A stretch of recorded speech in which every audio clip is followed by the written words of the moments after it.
It's the late 1960s. With 200 missiles, Malmstrom Air Force Base is the largest nuclear weapon complex in the world.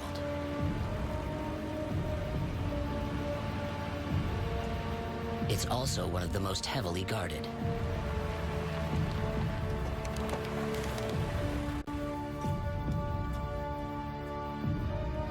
Got a light? At the Oscar Flight Unit, the focus for the high security is the 10 Minuteman missiles, aimed directly at Russia.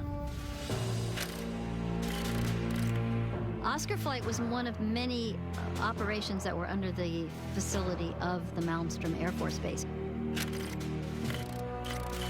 Each flight had a capability of launching 10 Minuteman ballistic missiles.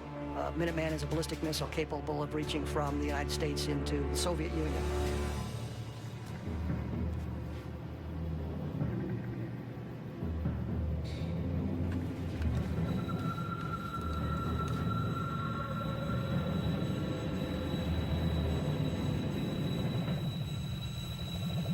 When you're looking at 1967, we're in the middle of the Cold War, and there's an awful lot of animosity between the Soviet Union and the United States, and we're both worried about how belligerent the other side is going to be.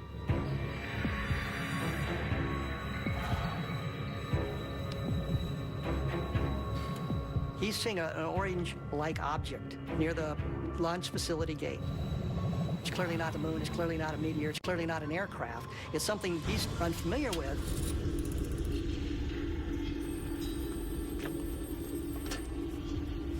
I see two. I'm going down.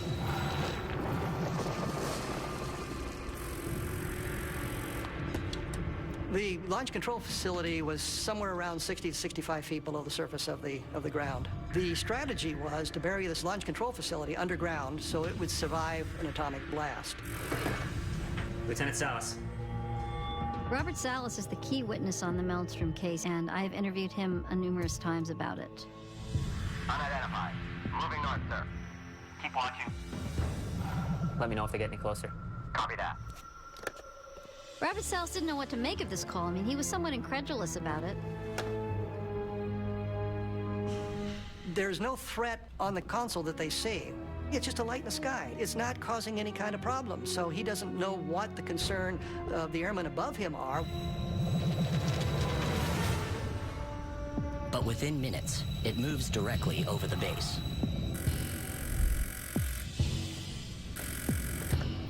Lieutenant Salas. Sir, it's right over us. Salas also notifies his superior, Captain Fred Mywald. Secure the site. I'll phone the command post. And he's getting quite concerned about it because it's coming closer to penetrating the facility. Stay posted. Sir, it's been a strange sighting near the gate.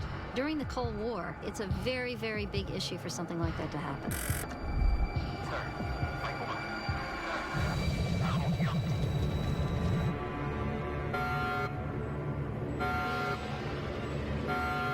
Sir, missiles 1 and 2 are down.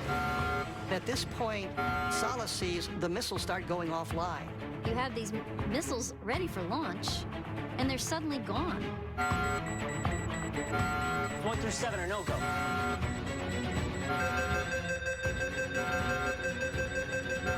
One by one, they just all lost their capacity to launch at the same time that the object was up above and being seen by these security people. Captain Mywald dispatches military guards to check on the 10 Oscar flight missiles. The missiles themselves were scattered out around the countryside in Montana, 20 miles away from the launch control facility. These missiles were 60 feet underground. They were way, way underground, and they were a mile apart from each other. If you got a direct hit on a missile silo, you might take out that one missile, but you wouldn't take out the other 9 missiles. For them all to go offline is just practically unheard of. It just does not happen. Could this possibly have been the Russians that disabled their nuclear weapons? Sir, are we under attack?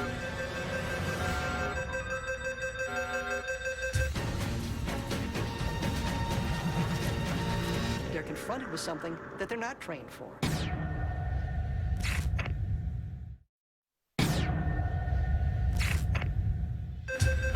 A strange sighting near the gate.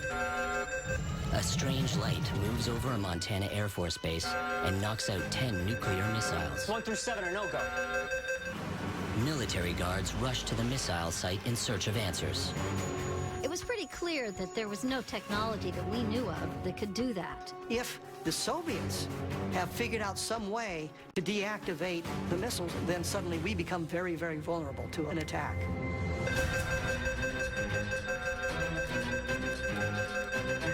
Their initial response was, of course, to try to get them up and working again. You're confronted with something beyond what you've been taught, something beyond what you can expect.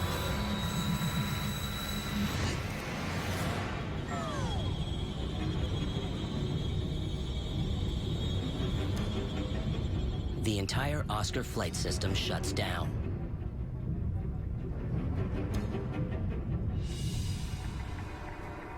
The object is last seen headed towards the Oscar flight missile site, 30 kilometers away.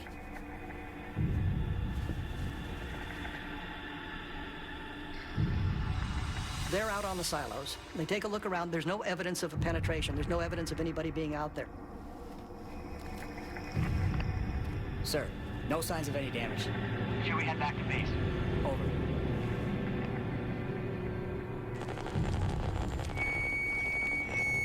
The radios that they're using now are filled with static. The radios become inoperable themselves. Turn it off. I can't. Airmen, be alert. Unidentified objective in your section. I repeat. We have many cases of UFO events in which equipment is affected like this. It's called an electromagnetic effect. As an electrical device, whatever it happens to be, approaches the UFO, that electrical system is somehow suppressed.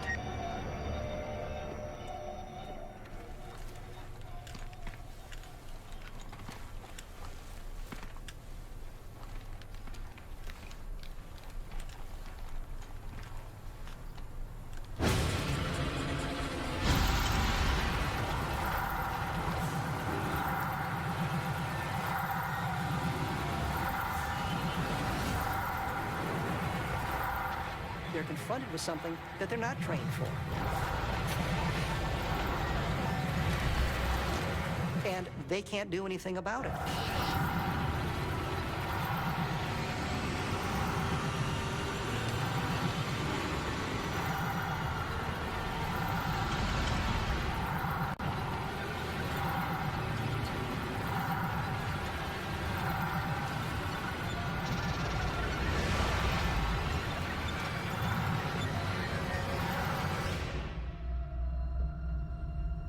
Back at launch control, their system is still shut down.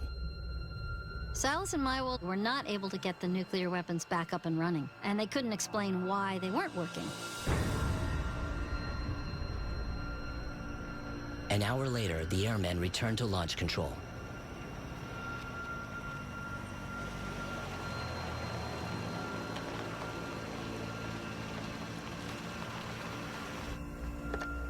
Lieutenant Salas.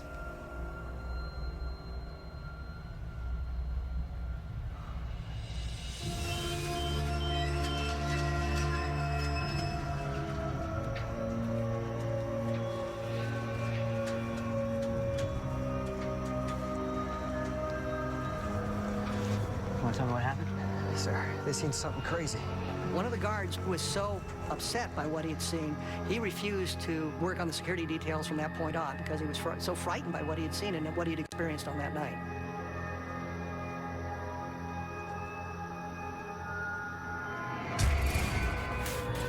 The high-security incident leads to a massive investigation. Lieutenant Salas later claims the Air Force ordered him to sign documents forbidding him to ever speak of the strange events. Salas reports that the missiles were later brought back online, but government files indicate no equipment failure that night at Malmstrom. Classified documents obtained through the Freedom of Information Act reveal that FAA radar data did in fact spot an unidentified craft flying over the base that night. Because Salas never actually saw the object, UFO debunkers continue to question his credibility. The incident at Malmstrom Air Force Base has never been officially explained.